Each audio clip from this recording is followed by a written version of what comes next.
Servus, Glück auf und herzlich willkommen zu einer weiteren Ausgabe des FC Bayern Taktikfuchs. Leute, meine Einschätzung zum Spiel in der Champions League gegen den FC Brügge und wie ich die Mannschaft aufstellen würde, mein Ergebnistipp, bevor ich das äußere. Wie immer der Hinweis, wenn euch gefällt, was ihr seht, lasst gerne ein Abo da. Damit unterstützt ihr einfach das, was ich hier so tue. Von daher vielen lieben Dank dafür. Gut, fangen wir vielleicht mit meinem Ergebnistipp an. Ich tippe ein 3:1 für uns. Wir spielen zu Hause. Ähm, Da muss ein Sieg her. Punkt. Ja. Also Brügge ist jetzt nicht so super schwach oder sonst was. Ja, da brauchen wir gar nicht drüber reden. Ich denke, Champions League Club ist ein Champions League Club. Wenn wir uns die Ergebnisse anschauen von Brügge, am ersten Spieltag haben sie 4:1 gegen Monaco gewonnen. Am zweiten Spieltag haben sie 2:1 bei Atalanta Bergamo verloren.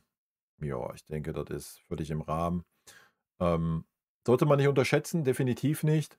Ja, muss man jetzt aber auch nicht künstlich in den Himmel hoben. Ich denke, das ist eine, wenn wir so jetzt mal auf die Champions League Mannschaften schauen, Mittelmaß. Und wir spielen zu Hause. Wir sind eine Macht zu Hause im Europapokal und 3:1 ist mein Tipp.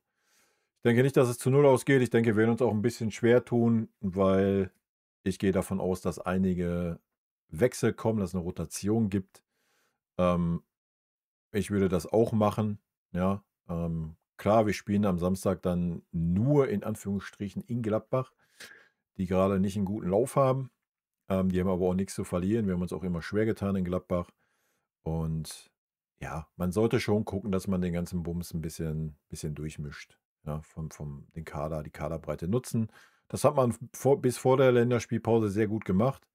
Und wenn ich mir die Wechsel so angucke, jetzt gegen Dortmund, wo man relativ wenig gewechselt hat, muss jetzt wieder das Zeichen kommen an die Mannschaft, dass jeder Spieler wichtig ist und dementsprechend muss rotiert werden. Ja.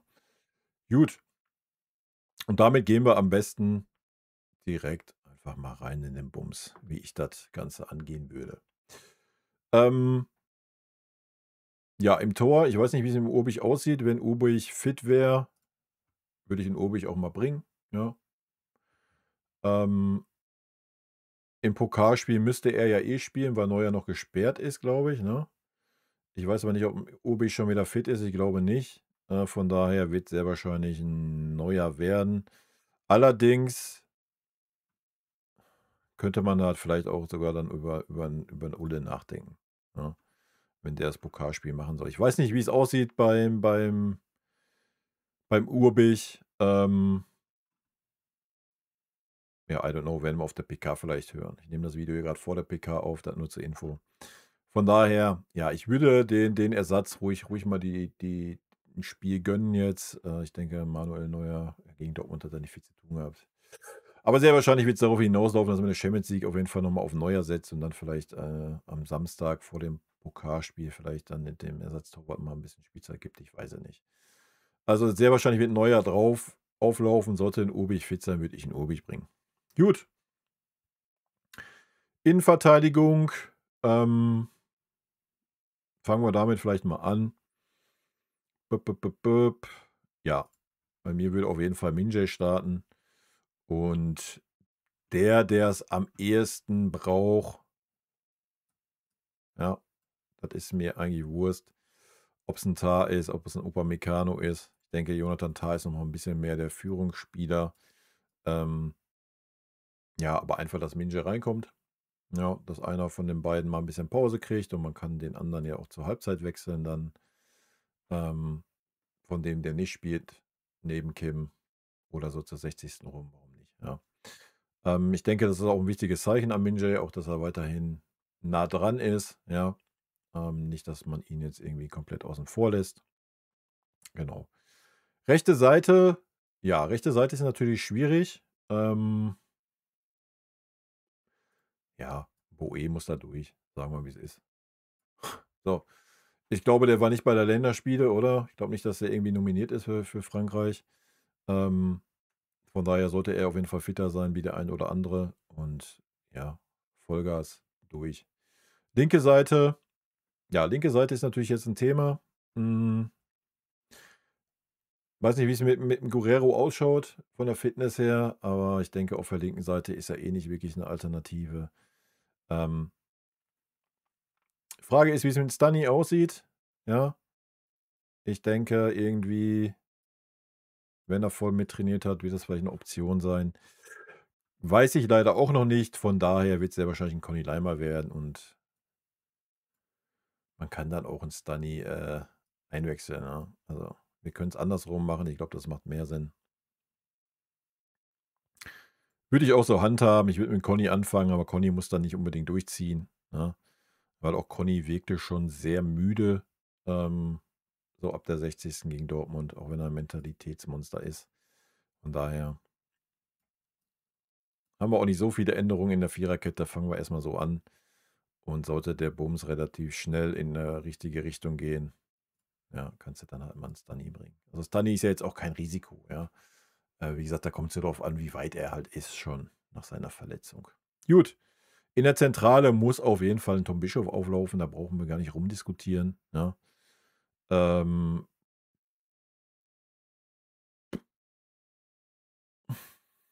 Da ist er. Die Frage ist, wer ist an seiner Seite? Ich denke, Kimmich könnte mal 'ne Pause gebrauchen. Ähm, Ich denke, Pavlo könnte genauso 'ne Pause gebrauchen, von daher, ja, ich würde 'n Goretzka bringen, auch wenn ich Goretzka nicht wirklich gerne sehe auf der Posi bei uns. Aber einfach der Frische bedingt, denke ich, macht es Sinn, dass 'n Kimmich und 'n Pavlo mal draußen sitzen erstmal. Man kann sie immer noch einwechseln, ne? Und Goretzka ist ja jetzt auch nicht so schlecht irgendwie, aber und mit dem Bischof hat er 'n Spielstarken an seiner Seite, also ja.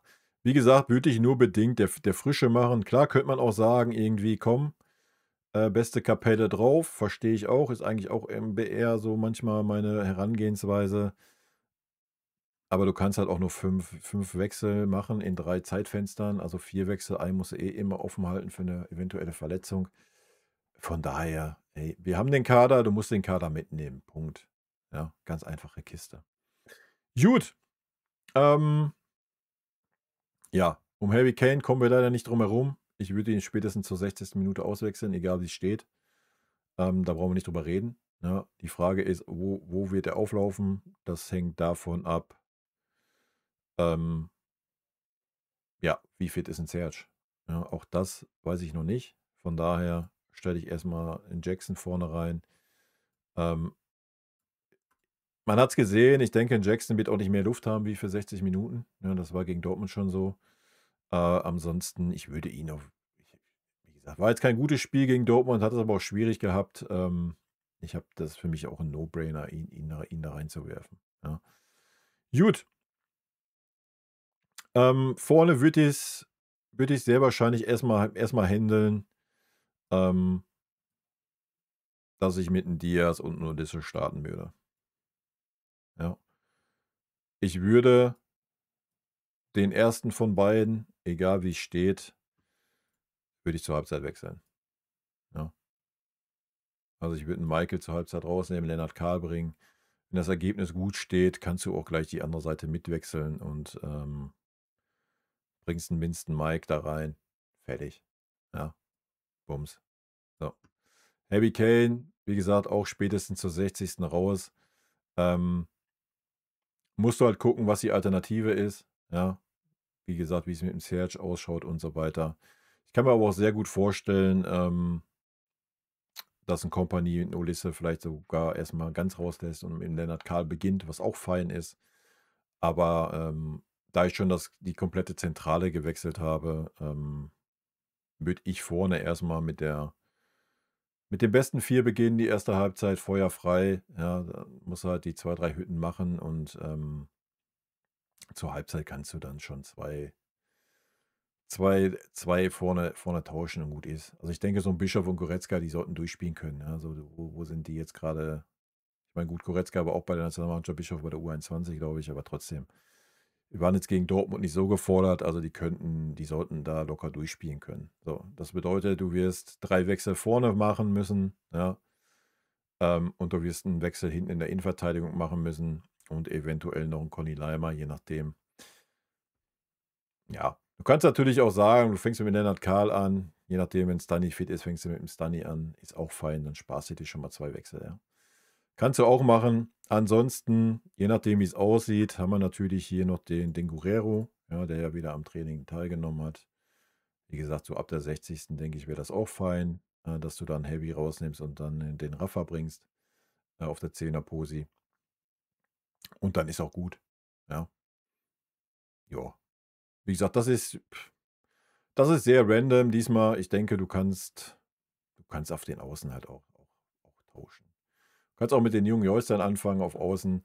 Ähm, Ich würde es nicht tun, weil Champions League, ja, jeder Punkt zählt, wenn wir unter die ersten 8 kommen wollen. Und deswegen würde ich vorne erstmal mit der vollen Kapelle anfangen und dann lieber andersrum wechseln wie umgekehrt.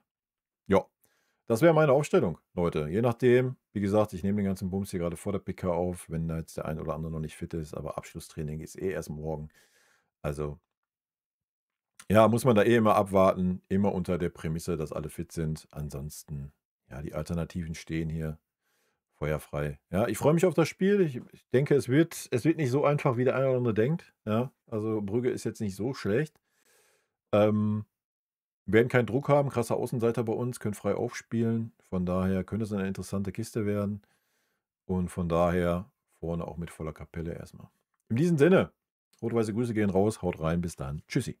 Vielen lieben Dank für euren Support hier auf dem Kanal. Und in diesem Sinne, gute Freunde kann niemand trennen. Gute Freunde sind wir allein, weil sie alles im Leben